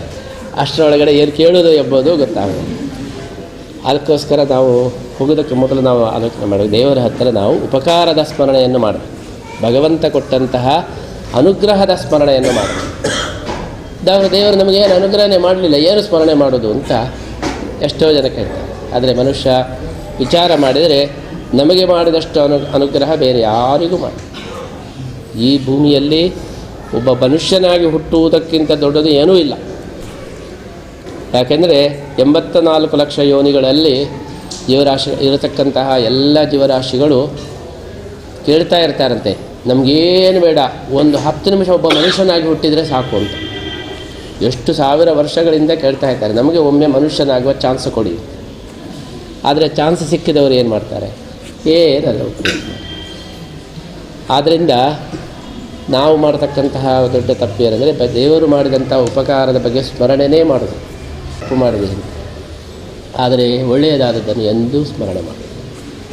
ನಮಗೆ ಏನಾದರೂ ಕಷ್ಟ ಬಂದರೆ ದೇವರು ನಮಗೆ ಯಾಕಪ್ಪ ಇಷ್ಟು ಕಷ್ಟ ಕೊಟ್ಟರು, ನಾವೇನು ತಪ್ಪು ಮಾಡಿದ್ದೇವೆ ಹೇಳ್ತೇವೆ. ಆದರೆ ಬೆಳಗ್ಗೆ ಏಳುವಾಗ ಒಂದು 10 ಕೋಟಿ ಲಾಟ್ರಿ ಬಂತು ಹೇಳಿದರೆ ನಮಗೆ ಯಾಕಪ್ಪ ಇಷ್ಟು ಕೊಟ್ಟರು, ನಾವೇನು ಮಾಡಿದ್ದೇವೆ ಹೇಳಿ ಯಾರೂ ಹೇಳೋದಿಲ್ಲ. ಬಂದು ಒಳ್ಳೆಯದಾಯಿತು, ನಾವು ಟಿಕೆಟ್ ತಗೊಂಡೇ ಬಂತು ಅಂತ ಹೇಳಿ. ಏನಾದರೂ ಒಳ್ಳೆಯದಾಯಿತು ಹೇಳಿದರೆ ದೇವರು ಯಾಕೆ ನಮಗಿಷ್ಟು ಒಳ್ಳೇದು ಮಾಡಿದರು, ನಾನು ಏನು ಮಾಡಲಿಲ್ಲ, ಇಷ್ಟು ಒಮ್ಮೆಲೆ ಹಣ ಬರಲಿಕ್ಕೆ ಏನು ಕಾರಣ, ದೇವರು ಅನ್ಯಾಯ ಮಾಡಿದ, ಹೀಗೆಲ್ಲ ಕೊಡಬಾರ್ದು ಹಣ ಅಂತೇಳಿ ಯಾರಾದರೂ ಹೇಳ್ತಾರಾ? ಯಾರೂ ಹೇಳೋದಿಲ್ಲ. ಮತ್ತು ಎಲ್ಲ ಇದು ನಮ್ಮದು ಅಂಥೇಳಿ ಖುಷಿಯಲ್ಲೇ ಇರ್ತೇವೆ. ಆದರೆ ಕಷ್ಟ ಬಂದಾಗ ಮಾತ್ರ ದೇವರು ನಮಗೆ ಹಾಕಬಾರ್ದು, ನಾವೇನು ತಪ್ಪು ಮಾಡಿದ್ವಿ, ನಾವೇನು ಮಾಡಿ, ಹೀಗೆಲ್ಲ ನಾವು ಕೇಳ್ತೀವಿ. ನಾವು ಮಾಡತಕ್ಕಂತಹ ದೊಡ್ಡ ತಪ್ಪು ಏನು ಹೇಳಿದರೆ ದೇವರು ಮಾಡಿದ ಉಪಕಾರವನ್ನು ಮರೆತು ಬಿಡುವುದೇ ದೊಡ್ಡ ತಪ್ಪು. ಆ ಉಪಕಾರವನ್ನು ನಾವು ಸ್ಮರಣೆ ಮಾಡ್ತಾ ಇದ್ದರೆ ಇನ್ನಷ್ಟು ಉಪಕಾರವನ್ನು ಭಗವಂತ ಕೊಡ್ತಾನೆ. ಆದ್ದರಿಂದ ನಾವು ದೇವರಿಗೆ ನಮಸ್ಕಾರ ಮಾಡೋದು ಇದೆಲ್ಲ ನಾವು ರೀಪೇಮೆಂಟ್, ದೇವರು ಮಾಡಿದಂತಹ ಉಪಕಾರಕ್ಕೆ ನಾವು ರೀಪೇಮೆಂಟ್ ಏನಂದರೆ ನಾವು ಬರೀ ಪ್ರೀತಿ ವಿಶ್ವಾಸವನ್ನು ತೋರಿಸಿ. ಎಷ್ಟೋ ಸಮಯ ಸಾಲ ತಗೊಂಡಿರ್ತೇವೆ, ಸಾಲ ಕೊಡಲಿಕ್ಕಾಗೋದಿಲ್ಲ, ಒಂದು 2 ಸಲ ಜಾಸ್ತಿ ನಮಸ್ಕಾರ ಮಾಡಿದರೆ ಆಯ್ತು ಈ ಸಲ ಬೇಡ ಮತ್ತೆ ಕೊಡಿ ಅಂತ ಹೇಳ್ತಾರೆ. ಸಾಲ ಕೊಡಲಿಕ್ಕೆ ಆಗದೆ ಹೋದರೆ ಏನು ಮಾಡ್ತೇವೆ, 2 ಸಲ ಜಾಸ್ತಿ ನಮಸ್ಕಾರ ಮಾಡ್ತೇವೆ, ಆಯ್ತು ಈ ಸಲ ಬೇಡ ಮುಂದೆ ಅಂತ ಹೇಳ್ತಾರೆ. ಅದೇ ಸಾಲ ತಗೊಂಡವನು ವಾಪಸ್ ಕೊಡಲಿಲ್ಲ, ಇನ್ನೂ ಅಹಂಕಾರದಲ್ಲಿ ಹೋಗ್ತಾ ಇದ್ದಾನೆ ಹೇಳಿದರೆ ನನ್ನ ಕೊಡು, ಬೇಗನೆ ಕೊಡು, ಬಿಡುವುದಿಲ್ಲ. ಹಾಗೆ ಭಗವಂತನಿಗೆ ನಾವು ಜಾಸ್ತಿ ನಮಸ್ಕಾರ ಮಾಡಿದರೆ ಆಯ್ತು ಮನ್ನಾ ಮಾಡ್ತಾ ಇರ್ತಾರೆ. ಆದ್ದರಿಂದ ಭಗವಂತನ ಸ್ಮರಣೆ ಮಾಡೋದು, ದೇವರು ನಮಗೆ ಮಾಡಿದ ಉಪಕಾರವನ್ನು ಸ್ಮರಣೆ ಮಾಡೋದು, ಅದಕ್ಕೋಸ್ಕರ ಕೃತಜ್ಞತೆಯನ್ನು ನಾವು ಸಲ್ಲಿಸಿದರೆ, ಅದು ದೊಡ್ಡ ದೊಡ್ಡ ಕ್ಷೇತ್ರದಲ್ಲಿ ಬಂದು ನಾವು ಸಲ್ಲಿಸಿದರೆ ಭಗವಂತ ನಮಗೆ ತನ್ನಿಂದ ತಾನೇ ಒಳ್ಳೆಯದು ಮಾಡ್ತಾನೆ. ಆದ್ದರಿಂದ ದೇವರ ಹತ್ತಿರ ಬರುವಾಗ ನಾವು ದೇವರ ಮಹಿಮೆಯನ್ನು ಚಿಂತನೆ ಮಾಡಬೇಕು, ದೇವರು ನಮಗೆ ಮಾಡಿದ ಉಪಕಾರವನ್ನು ಚಿಂತನೆ ಮಾಡಬೇಕು. ಆವಾಗ ದೇವರು ತನ್ನಿಂದ ತಾನೇ ನಮಗೆ ಒಳ್ಳೆಯದನ್ನು ಮಾಡ್ತಾನೆ. ಅದರಿಂದ ಇಂತಹ ಕ್ಷೇತ್ರಕ್ಕೆ ಬಂದಾಗ ವೆಂಕಟೇಶ್ವರ ದೇವರ ಸ್ತೋತ್ರ, ವೆಂಕಟೇಶ್ವರ ದೇವರ ಮಹಿಮೆ, ಅವರು ನಮಗೆ ಮಾಡಿದಂತಹ ಒಂದು ಉಪಕಾರ, ಇದನ್ನು ನಾವು ಅರ್ಪಣೆ ಮಾಡಿದಾಗ ಮುಂದೆ ನಮಗೆ ಏನು ಒಳ್ಳೆಯದಾಗಬೇಕು ಅದನ್ನೆಲ್ಲ ದೇವರು ತನ್ನಿಂದ ತಾನೇ ಮಾಡ್ತಾನೆ. ಅದರಿಂದ ದೇವರ ದರ್ಶನ ಎಂಬುದು, ದರ್ಶನ ಅಂದರೆ ನೋಡುವುದು ಅಂತ ಅರ್ಥ ಮಾಡಿದ್ದೆ, ಆದರೆ ದರ್ಶನ ಶಬ್ದಕ್ಕೆ ಅರ್ಥ ಶಾಸ್ತ್ರ ಅಂತೇಳಿ, ತತ್ವಜ್ಞಾನ ಅಂತ. ದೇವರ ದರ್ಶನ ಅಂತೇಳಿ ಹೇಳಿದರೆ ದೇವರ ಜ್ಞಾನ ಅಂತೇಳಿ ಅರ್ಥ, ಬರೀ ಕಣ್ಣಿನಿಂದ ನೋಡೋದಲ್ಲ. ಮತ್ತು ದೇವರ ಬಗ್ಗೆ ನಾವು ತಿಳ್ಕೊಳ್ಳೋದು ಏನಿದೆ, ಮಹಾತ್ಮ್ಯ ಜ್ಞಾನ ಏನಿದೆ, ದೇವರ ಉಪಕಾರ ಏನಿದೆ, ಭಗವಂತ ಈ ಜಗತ್ತನ್ನು ಹೇಗೆ ನಡೆಸ್ತಾ ಇದ್ದಾನೆ, ಇದನ್ನೆಲ್ಲ ತಿಳ್ಕೊಂಡು ಅವನ ಮಹಿಮೆಯನ್ನು ತಿಳ್ಕೊಂಡು ಅವನ ಅನುಗ್ರಹವನ್ನು ನಾವು ಬೇಡಿದರೆ ಅದು ದೇವರ ದರ್ಶನ ಆಗ್ತದೆ. ಹೊರತು ದೇವರ ಹತ್ತಿರ ಬಂದು ನನಗೆ ಅದು ಕೊಡು, ಇದು ಕೊಡು, ಇದು ಕೊಟ್ಟರೆ ಇದು ಕೊಡ್ತೇನೆ, ಅದು ಕೊಟ್ಟರೆ ಇದು ಕೊಡ್ತೇನೆ ಅಂತ ಹೇಳಿ ನಾವು ಹೇಳಿದರೆ ಅದು ವ್ಯಾಪಾರ ಆಗ್ತದೆ. ಅನೇಕ ಜನರಿಗೆ ದೊಡ್ಡ ಪ್ರಶ್ನೆ ಇದೆ, ದೇವರಿಗೆ ಹರಕೆ ಹೇಳೋದು ತಪ್ಪೋ ಸರಿಯೋ ಅಂತ. ನಂದು ಇಂಥ ಕೆಲಸ ಆದರೆ ನಾನಿಷ್ಟು ಕೊಡ್ತೇನೆ ಅಂತ ಹೆಚ್ಚಿನ ಜನರು ಹೇಳ್ತಾರೆ, ನಂದು ಇಂಥ ಕೆಲಸ ಆದರೆ ಅಷ್ಟು ದೇವರಿಗೆ ನಾನು ಕೊಡ್ತೇನೆ ಅಂತ ಹೇಳಿ. ಆದರೆ ಈ ಹರಕೆ ಸರಿಯೋ ತಪ್ಪೋ ಅಂತಾರೆ. ತಪ್ಪಲ್ಲ, ಆದರೆ ಹರಕೆಯ ವಿಧಾನ ಹೇಗಿರಬೇಕಂದ್ರೆ ಆದರೆ ಕೊಡ್ತೇನೆ ಅಂತಲ್ಲ, ನನಗೆ ಇಂತಹ ಕೆಲಸ ಆಗಬೇಕು, ಅದಕ್ಕೆ ಅಡ್ವಾನ್ಸ್ ಆಗಿ ನಾವು, ಅದು ಹರಕೆ. ಹರಕೆ ಅಂತೇಳಿ ಹೇಳಿದರೆ ನನಗೆ ಇಂಥ ಒಂದು ಕೆಲಸ ಆಗಬೇಕು, ಆ ನಿಮಿತ್ತವಾಗಿ ಅಡ್ವಾನ್ಸ್ ಆಗಿ ನಾನು ಕೊಡ್ತೇನೆ, ಅದು ಹರಕೆ. ಆದರೆ ಆಮೇಲೆ ಕೊಡ್ತೇನೆ, ಎಷ್ಟೋ ದಿವಸ ಆದಮೇಲೆ ಅದರಲ್ಲಿ ಕಟ್ ಮಾಡಿ ಅದು ಮಾಡಿ ಏನೋ ಎಲ್ಲ ಚೌಕಾಶಿ ಮಾಡಿ ಕೊಡ್ತೇನೆ ಹೇಳಿದರೆ ಅದು ಹರಕೆ ಅಲ್ಲ. ಅದರಿಂದ ದೇವರಿಗೆ ಅವಮಾನ ಆಗ್ತದೆ. ಹರಕೆ ಅಂತೇಳಿ ಹೇಳಿದರೆ ನಾವು ಯಾವುದೋ ಒಂದು ಕೆಲಸವನ್ನು ಮನಸ್ಸಿನಲ್ಲಿ ಇಟ್ಟುಕೊಂಡು ಅಡ್ವಾನ್ಸ್ ಆಗಿ ಕೊಡಬೇಕು, ಅದಕ್ಕೆ ಇಲ್ಲ ಅಂತ ಹೇಳಿದರೆ ಕಮಿಷನ್ ಅಂತೇಳಿ ದೇವರಿಗೆ ನಾವು ಕಮಿಷನ್ ಕೊಟ್ಟ ಹಾಗೆ ಎಂಬಂತಹ ಭಾವನೆ ಬರ್ತದೆ. ಆದ್ದರಿಂದ ದೊಡ್ಡವರಿಗೆಲ್ಲ ನಾವು ಪ್ರಾರ್ಥನೆ ಮಾಡುವಾಗ ಸೇವೆ ಮೊದಲು ಮಾಡಿ ಆಮೇಲೆ ನಾವು ಪ್ರಾರ್ಥನೆಯನ್ನು ಮಾಡಬೇಕು. ಈ ದೊಡ್ಡ ದೊಡ್ಡ ಅಂಗಡಿಯವರೆಲ್ಲ ಅಡ್ವಾನ್ಸ್ ಕೊಟ್ಟರೆ ಮಾತ್ರ ಕೊಡ್ತಾರೆ. ನಿಮ್ಮದು ಇದೆಲ್ಲ ನಾಳೆ ಕೊಡ್ತೇನೆ ಕ್ರೆಡಿಟು ಅದು ಇದೆಲ್ಲ ಹೇಳಿದ್ರೆ ನೀವು ಬರೋದೇ ಬೇಡ ಹೇಳ್ತಾರೆ. ಮತ್ತು ಅಡ್ವಾನ್ಸ್ ಆಗಿ ಮೊದಲು ಕೊಡಬೇಕು. ನಾವು ನಮ್ಮ ಕೆಲಸಕ್ಕೋಸ್ಕರ ಹಾಗೆ ಮಾಡ್ತೇವೆ. 6 ಟಿಕೆಟ್ ಬುಕ್ ಮಾಡುವಾಗ ಎಲ್ಲ ಮೊದಲೇ ಕೊಟ್ಟಿಡಬೇಕು. ಆಮೇಲೆ ಅವತ್ತು ಫ್ಲೈಟ್ ಹೋಗ್ತದೋ ಇಲ್ಲವೋ, ಅವರು ನಮ್ಮನ್ನಲ್ಲಿ ಕೊಂಡೋಗಿ ಬಿಡ್ತಾರೋ ಇಲ್ಲವೋ ಅದೇನು ಗ್ಯಾರಂಟಿ ಇಲ್ಲ. ಆದರೆ ನೀವು ಕೊಡೋದನ್ನು 1 ತಿಂಗಳಿಗೆ ಮುಂಚೆನೇ 2 ತಿಂಗಳು ಮುಂಚೆನೇ ಕೊಟ್ಟಿರಬೇಕು. ಅದರಲ್ಲಿ ಅವ್ರಿಗೆ ಎಷ್ಟೋ ಬಡ್ಡಿ ಬಂದು ಬಿಡ್ತದೆ. ಇಲ್ಲಾಂದರೆ ಅವ್ರು ಕರ್ಕೊಂಡು ಹೋಗೋದಿಲ್ಲ. ಸಾಮಾನ್ಯ ಒಂದು ಏರ್ಲೈನ್ಸ್ನವ್ರಿಗೇನೆ ನಾವೆಲ್ಲ ಅಡ್ವಾನ್ಸ್ ಕೊಟ್ಟುಬಿಡ್ತೇವೆ. ದೇವರಿಗಾಗುವಾಗ ಕೆಲಸ ಮಾಡಲಿ, ಆಮೇಲೆ ನೋಡೋಣ ಅವನು ಏನು ಮಾಡ್ತಾನೆ ನೋಡೋಣ, ಆದರೆ ಮಾತ್ರ ಅವನಿಗೆ ಕೊಡೋದು. ಅದು ಕೂಡ ಅದರಲ್ಲಿ ಎಷ್ಟು ಕಟ್ ಮಾಡಿ ಕೊಡಲಿಕ್ಕೆ ಸಾಧ್ಯ ಉಂಟೋ, ಏನೆಲ್ಲ ಚೌಕಾಶಿ ಮಾಡಲಿಕ್ಕೆ ಸಾಧ್ಯ ಉಂಟೋ ಅದು ಕೊಟ್ಟು. ಒಬ್ಬ ದೇವರಿಗೆ ಬೇಡಿಕೊಂಡಂತೆ, ನನಗೆ ಇಂಥ ದೊಡ್ಡ ಕೆಲಸ ಆದರೆ ಅರ್ಧ ನಿನಗೆ ಕೊಟ್ಟುಬಿಡ್ತೇನೆ. ದೇವರಿಗೆ ಆಸೆ ಆಯ್ತೇನೆ, ಕೆಲಸ ಆಗೇ ಬಿಡ್ತು, ಈಗ ಕೊಡಬೇಕಲ್ಲ, ಏನು ಮಾಡೋದು ಅಂದ ದೇವರ ಹತ್ರ. ದೇವರೇ ನಾನು ಬೇಡಿಕೊಂಡಿದ್ದೇನೆ, ನಿಮ್ಮ ಪಾಲನ್ನು ನೀವು ತಗೊಳ್ಳಿ ಅಂತ ಮೇಲೆ ಹಾಕಿಬಿಟ್ಟ. ಎಲ್ಲ ಕಡೆಗೆ ಓ ದೇವರಿಗೆ ಬೇಡ ಅಂತೆ, ನಾನೇನು ಮಾಡೋದು, ಎಲ್ಲ ತಗೊಳ್ಬೇಕು. ಈ ಥರ ಎಲ್ಲ ದೇವರ ಹತ್ತಿರ ದೇವರೇ ನಿಮ್ಮ ಪಾಲನ್ನು ತಗೊಳ್ಳಿದ್ದ ಮೇಲೆ ಎಸೆದು ಬಿಟ್ಟ, ಎಲ್ಲ ಕಡೆಗೆ ಬಿತ್ತು. ದೇವರಿಗೆ ಬೇಡ ಇದು ಹೇಳಿ ತಾನೇ ಇಟ್ಕೊಂಡು ಬಿಟ್ಟ. ಹೀಗೆ ನಾವು ದೇವರಿಗೆ ಕೊಡುವುದನ್ನು ಎಷ್ಟು ಮೈನಸ್ ಮಾಡಲಿಕ್ಕೆ ಸಾಧ್ಯ ಉಂಟು, ಏನೇನು ಮಾಡಲಿಕ್ಕೆ ಸಾಧ್ಯ ಉಂಟು, ಸತ್ಯನಾರಾಯಣ ಕಥೆಯಲ್ಲೇ ಬರ್ತದೆ. ಹರಕೆ ಹೇಳ್ತೇವೆ, ಆಮೇಲೆ ಎಲ್ಲ ಮರೆತು ಹೋದ್ಮೇಲೆ ಮತ್ತೆ ದೇವರು ಬೇಕಾದರೆ ಟ್ರಬಲ್ ಕೊಳ್ಳಿಕ್ಕೆ ಶುರು ಮಾಡಬೇಕು. ಆವಾಗ ಪ್ರಶ್ನೆಯವರು ಹೇಳ್ತಾರೆ, ನೀವು ಇಂತಹ ಹರಕೆ ಹೇಳಿಕೊಂಡಿದ್ದೀರಿ, ಇದರ ಬಡ್ಡಿ ಸಹಿತವಾಗಿ ನೀವು ಕೊಡಬೇಕು, ಆಗಿದ್ದರೆ ಮಾತ್ರ ಇದಾಗುತ್ತದೆ ಅಂತ ಹೇಳಿ.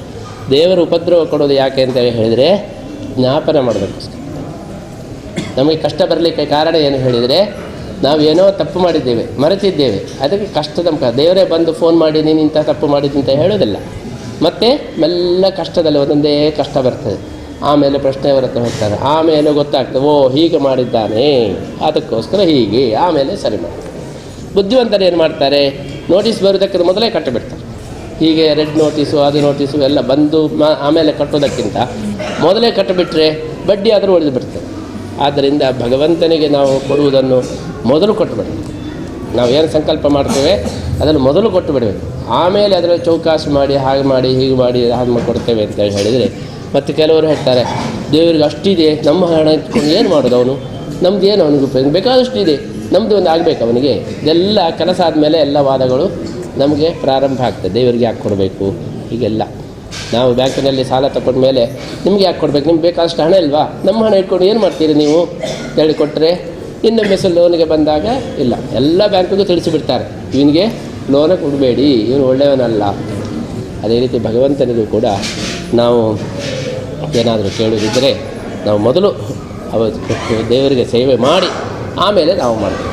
ಆದ್ದರಿಂದ ದೇವರ ಸೇವೆಯನ್ನು ಹರಕೆಯನ್ನು ಕೊಡುವವರೆಲ್ಲ ಮೊಟ್ಟ ಮೊದಲು ಹರಕೆಯನ್ನು ಕೊಟ್ಟುಬಿಟ್ರೆ, ಕೆಲಸ ಆಗಲಿಲ್ಲ ಅಂದರೆ ನಮಗೆ ಯೋಗ್ಯತೆ ಇಲ್ಲ, ಆದ್ದರಿಂದ ದೇವರು ಮಾಡಲಿಲ್ಲ. ಕೆಲಸ ಆಯಿತು ಹೇಳಿದರೆ ದೇವರ ಅನುಗ್ರಹದಿಂದ ಆಯಿತು ಅಂತ ನಾವು ತಿಳ್ಕೊಳ್ಬೇಕು ಹೊರತು ಆಮೇಲೆ ಕೊಡ್ತೇನೆ ನಂತರ ಕೊಡ್ತೇನೆ ಎಂಬಂತಹ ಇಷ್ಟು % ಕೊಡ್ತೇನೆ ಅಂತೇಳಿ ಏನು ಆಲೋಚನೆ ಮಾಡೋದುಂಟು, ಅದು ಸರಿಯಾದಂತಹ ಹರಕೆ ಅಲ್ಲ. ಸರಿಯಾದ ಹರಕೆ ಅಡ್ವಾನ್ಸ್ ಆಗಿ ಕೊಟ್ಟು ಬಿಡಬೇಕು. ಇಂತಹ ನಿಮಿತ್ತ ನಿನಗೆ ಇಷ್ಟು ಕೊಟ್ಟಿದ್ದೇನೆ ಅಂತ ಹೇಳಿ ಕೊಟ್ಟು ಅದು ದೇವರ ಪ್ರಾರ್ಥನೆ ಮಾಡಿದರೆ ಆಗ್ತದೆ. ಆದ್ದರಿಂದ ವೆಂಕಟರಮಣ ದೇವರು ಕೂಡ ಬಹಳ ಅವ್ರು ಪಕ್ಕಾ ಇರತಕ್ಕಂಥ ದೇವರು. ಕಾಸು ಬಿಡ ವೆಂಕಟೇಶ, ನೀವು ಎಲ್ಲಿಯಾದರೂ ಹೆಚ್ಚು ಕಡಿಮೆ ಮಾಡಿದರೆ ಅದರ ಬಡ್ಡಿ ಚಕ್ರ ಬಡ್ಡಿ ಎಲ್ಲ ತಗೊಂಡು ಬಿಡ್ತಾರೆ. ಹಾಗಾಗಿ ವೆಂಕಟರಮಣ ದೇವರ ಹತ್ತಿರ ನಾವೇನಾದರೂ ಕೊಡುವುದಿದ್ರೆ ಮತ್ತೊಂದು ಕೊಟ್ಟು ಬಿಡಬೇಕು, ಆಮೇಲೆ ಕೊಡ್ತೇನೆ ಅಂತೇಳಿ ಹೇಳಿದರೆ ಎಲ್ಲ ಸರ್ವನಾಶ ಆದಮೇಲೆ ನಾವು ಕೊಡುವ ಸಂಭವ ಬರುತ್ತೆ. ಅದಕ್ಕೋಸ್ಕರ ವೆಂಕಟರಮಣ ದೇವರು ಬಹಳ ಸನ್ನಿಧಾನ ಇಲ್ಲಿದೆ. ಇಲ್ಲಿ ನಾವೇನೇನು ಪ್ರಾರ್ಥನೆ ಮಾಡ್ತೇವೆ ಅದನ್ನೆಲ್ಲ ಮೊದಲು ಸೇವೆಯನ್ನು ಮಾಡಿ ಆಮೇಲೆ ದೇವರ ಅನುಗ್ರಹವನ್ನು ನಾವು ಪಡೆಯಬೇಕು. ಇಂತಹ ಒಂದು ದೇವರ ದರ್ಶನವನ್ನು ನಾವು ಇವತ್ತು ನಾವು ಮಾಡಿದ್ದೇವೆ. ಸನ್ನಿಧಾನದಲ್ಲಿ ನಾವೇನು ಪ್ರಾರ್ಥನೆ ಮಾಡ್ತೇವೆ ಆ ಸನ್ನಿಧಾನದಿಂದ ವಿಶೇಷ ಅನುಗ್ರಹ ಆಗ್ತದೆ. ಎಲ್ಲೆಲ್ಲೋ ಪ್ರಾರ್ಥನೆ ಮಾಡಿದರೆ ಅದು ಮುಟ್ಟುವುದಿಲ್ಲ. ಸನ್ನಿಧಾನದಲ್ಲಿ ಪ್ರಾರ್ಥನೆ ಮಾಡಿದರೆ ಮಾತ್ರ ಅದು ಭಗವಂತನಿಗೆ ತಲುಪ್ತದೆ. ಅದನ್ನು ಭಗವಂತ ಸ್ವೀಕಾರ ಮಾಡ್ತಾನೆ. ಇವತ್ತಂಥ ಒಂದು ದೊಡ್ಡ ಸನ್ನಿಧಾನಕ್ಕೆ ಬಂದು ನಾವಿಲ್ಲಿ ಪ್ರಾರ್ಥನೆಗಳೆಲ್ಲ ಮಾಡಿದ್ದೇವೆ. ನಮ್ಮೆಲ್ಲ ಕಷ್ಟಗಳನ್ನು ಪರಿಹಾರ ಮಾಡುವ ಎಂಬಂತಹ ಬೇಡಿಕೆಯನ್ನು ಇಟ್ಟಿದ್ದೇವೆ. ಆ ವೆಂಕಟೇಶ್ವರ ದೇವರ ಒಂದು ಅನುಗ್ರಹ ನಮಗೆಲ್ಲರಿಗೂ ಕೂಡ ನಿರಂತರ ಇರಲಿ ಅಂತ ಹೇಳಿ ಈ ಸಂದರ್ಭದಲ್ಲಿ ನಾವು ಪ್ರಾರ್ಥನೆಯನ್ನು ಮಾಡ್ತಾ ಇಂತಹ ಒಂದು ಕ್ಷೇತ್ರಕ್ಕೆ ಬಂದಾಗ ನಾವೇನಾದರೂ ಒಂದು ಒಳ್ಳೆಯ ಸಂಕಲ್ಪವನ್ನು ಮಾಡಬೇಕು. ಕ್ಷೇತ್ರಕ್ಕೆ ಬಂದಾಗ ಒಳ್ಳೆಯ ಸಂಕಲ್ಪವನ್ನು ಮಾಡಿದರೆ ಆ ಕ್ಷೇತ್ರ ದರ್ಶನ ನೆನಪಿಗೆ ಇರುತ್ತೆ. ನಾವು ಬಂದೆವು ಹೋದೆವು ಅಂತೇಳಿ ಆಗಬಾರ್ದು. ಇವತ್ತು ಬಂದಂತಹ ನೆನಪಿಗೆ ಎಲ್ಲರೂ ಕೂಡ ಅವರವರಿಗೆ ಸಾಧ್ಯವಾದಂತಹ ಒಂದು ಒಳ್ಳೆಯ ಒಂದು ಸಂಕಲ್ಪ, ದಿನ ಒಂದು ಭಗವದ್ಗೀತೆ ಒಂದು ಅಷ್ಟು ಓದ್ತೇನೆ, ಒಂದು ಅಧ್ಯಾಯ ಓದ್ತೇನೆ, ಅಥವಾ ಸ್ನಾನ ಮಾಡದೆ ನಾನು ಕಾಫಿ ಕುಡಿಯುವುದಿಲ್ಲ, ಅಥವಾ ಬೇರೆ ಏನಾದರೂ ನಾನು ಇಂತಹ ದಾನವನ್ನು ಮಾಡ್ತೇನೆ. ನಿಮಗೆ ಏನು ಅನುಕೂಲವಾಗ್ತದೋ, ಬೇರೆ ಯಾರಾದರೂ ಕುಡಿಯೋರಿದ್ದರೆ ನಾವು ಕುಡಿಯುವುದನ್ನು ಬಿಡ್ತೇವೆ, ತಿನ್ನುವುದನ್ನು ಬಿಡ್ತೇವೆ, ಈ ತರಹ ಏನಾದರೂ ಒಂದು ಒಳ್ಳೆಯ ಸಂಕಲ್ಪವನ್ನು ಮಾಡಿದರೆ ಆವಾಗ ಆ ಕ್ಷೇತ್ರ ದರ್ಶನ ಎಂಬುದು ಹೆಚ್ಚು ಅರ್ಥಪೂರ್ಣವಾಗ್ತದೆ. ನಾವು ಕ್ಷೇತ್ರಕ್ಕೆ ಬಂದು ಇನ್ನಷ್ಟು ಒಳ್ಳೆಯವರಾಗಲಿಕ್ಕೆ ಪ್ರಯತ್ನವನ್ನು ಮಾಡಬೇಕು. ಆ ದೃಷ್ಟಿಯಲ್ಲಿ ನಿಮಗೆ ಯಾವುದು ಸಂಕಲ್ಪವನ್ನು ಮಾಡಬಹುದು ಅಂತೇಳಿ ಅನ್ನಿಸ್ತದೋ ಅಂತಹ ಒಂದು ಸಂಕಲ್ಪವನ್ನು ನಾವು ಮಾಡಬೇಕು. ನಮ್ಮ ಗುರುಗಳು ನಮ್ಮ ಗುರುಗಳು ಹೇಳ್ತಾ ಇದ್ದರು, ಜಗತ್ತಿನಲ್ಲಿ ಬಡತನೇ ಇರಲಿಕ್ಕೆ ಸಾಧ್ಯ ಇಲ್ಲ ಅಂತ. ಹೇಗೆ ಹೇಳಿದರೆ, ಪ್ರತಿಯೊಬ್ಬರೂ ಸಂಕಲ್ಪ ಮಾಡಬೇಕು. ಏನಂದರೆ, ನಾನು ಊಟ ಮಾಡಬೇಕಾದ್ರೆ ಇನ್ನೊಬ್ಬನಿಗೂ ಊಟ ಹಾಕಿ ನಾನು ಊಟ ಮಾಡ್ತೇನೆ. ಒಬ್ಬನಿಗೆ ಊಟ ಹಾಕೋದು ಅಂತ ಯಾರಿಗೂ ಕೂಡ ಕಷ್ಟ ಇಲ್ಲ.